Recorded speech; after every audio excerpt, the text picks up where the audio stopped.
નમસ્કાર, આપ જોઈ રહ્યા છો 9K news Gujarat. Mehsana district central bank તેમજ ઇન્ડિયન રેડ ક્રોસ સોસાયટી અમદાવાદના સહયોગથી કમળાબા કમ્યુનિટી હોલ મહેસાણા ખાતે રક્તદાન શિબિર યોજાઈ।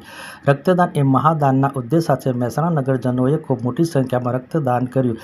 1 યુનિટ રક્ત કોઈના જીવનને બચાવી શકે છે। જ્યારે કોઈ દર્દીને રક્તની તાત્કાલિક જરૂર પડે છે ત્યારે તેનું જીવન આપણા રક્તદાન પર નિર્ભર હોય છે। મહેસાણા નગરજનોએ સેવા કાર્યમાં હર હંમેશા અગ્રેસર હોય છે। મહેસાણા નગરજનોએ મોટી સંખ્યામાં ઉત્સવભેર રક્તદાન કર્યું, જે ખરેખર પ્રશંસનીય છે।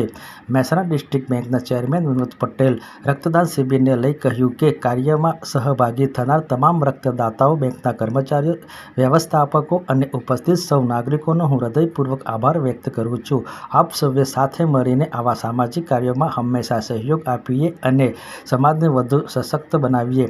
આ રક્તદાન શિબિરમાં 913 બોટલ રક્તદાન એકત્ર કરવામાં આવ્યું। આ રક્તદાન શિબિરમાં મહેસાણા જિલ્લા પ્રમુખ ગિરીશભાઈ રાજગોર, લોકસભા સાંસદ હરિભાઈ પટેલ, બેસાડી ધારાસભ્ય સુખાજી ઠાકોર, મહેસાણા ધારાસભ્ય મુકેશભાઈ પટેલ, મહેસાણા દૂધસાગર ડેરીના ચેરમેન અશોકભાઈ ચૌધરી, ડિસ્ટ્રિક્ટ બેંકના chairman Vinodbhai Patel, vice chairman Keshubhai Patel સહિત રાજકીય તેમજ સામાજિક આગેવાનશ્રીઓ ઉપસ્થિત રહ્યા। વિશેષ માહિતી રામભાઈ પટેલ, મહેસાણાથી।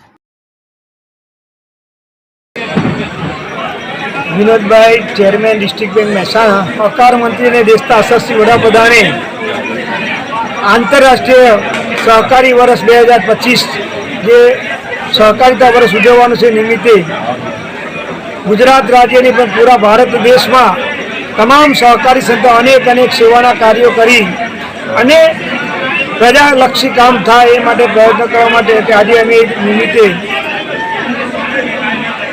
આ દેશની વર્તમાન પરિસ્થિતિને ધ્યાનમાં રાખી અને મેં રક્તદાનનો કેમ્પ યોજ્યો છે અને આશરે 800થી વધુ બોટલ થવાનો અમારે એક લક્ષ્યાંક સાથે અમે ચાલીએ છીએ।